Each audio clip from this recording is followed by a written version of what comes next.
देखिए, भारत एक बहुत बड़ा लोकतांत्रिक देश है, डेमोक्रेटिक देश है।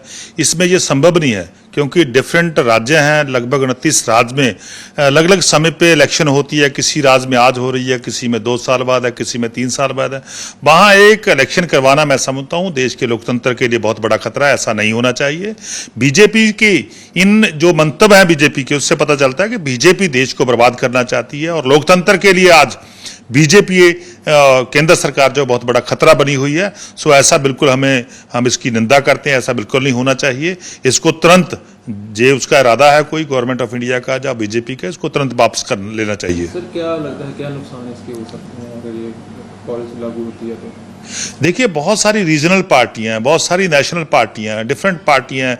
किसी पार्टी का आधार किस स्टेट में है, तो जो लैंग्वेज बेस पे या किसी और एरिया बेस पे जो पार्टी बनी हुई है, उनके लिए बहुत बड़ा नुकसान हुआ। कहीं जोग्राफिकली जब बात करते हैं, जो हिमाचल की बात करते हैं, जम्मू कश्मीर की बात करते हैं, असम की बात करते हैं, वहाँ जोग्राफिकली वहाँ बहुत इम्पॉसिबल होगा कि एक समय इलेक्शन हो। सो मेरा मानना है कि बिल्कुल जो सिस्टम अब चल रहा है इसको ही चलने देना चाहिए और इसमें कोई भी जो पेनिट्रेशन है बीजेपी की तरफ से वो बहुत ही घातक देश के लिए सिद्ध होगी। सर, इंडियन जो अलायंस है उसकी दोबारा मीटिंग हुई है, उसके बारे में क्या कहना चाहेंगे? कितनी पॉजिटिव रही है और आम आदमी पार्टी को क्या लग रहा है कि कितनी ये आगे चल के सफल होगी? इंडिया अलायंस की मीटिंग लगातार जारी है। बहुत सारी नई पार्टियां जो हैं उसको ज्वाइन कर रही हैं। मैं देख रहा था आज कि बहुत सारी पार्टियां जो सेंटर के खिलाफ हैं वो लगातार अपने आप जो है उस अलायंस में ज्वाइन कर रही है। जो बहुत अच्छा संकेत है। मैं समझता हूं आज देश को बचाने की जरूरत है।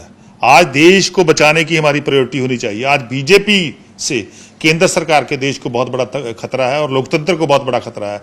जैसे मोदी साहब की पॉलिसियां हैं, जैसे बीजेपी की पॉलिसियां हैं, वो देश को खत्म करने वाली हैं। देश की बहुत सारी इंस्टीट्यूशंस, बहुत सारी संस्थाएं जो है उनके लिए बहुत बड़ा एक खतरा जो है वो बीजेपी बनी हुई है। सो मैं समझता हूं बीजेपी को देश से बाहर करना है। सत्ता का प्रवर्तन जो है इस बार होके रहेगा। सो इसके लिए इंडिया अलायंस जो है बड़े अच्छे तरीके से काम कर रहे हैं। सभी एकजुट हैं और छोटे मोटे जितने भी मनमुटाव होते हैं उनको मैं समझता हूं दूर करके बड़े स्तर पे देश को बचाने के लिए हम सभी लोगों को एकजुट होना पड़ेगा।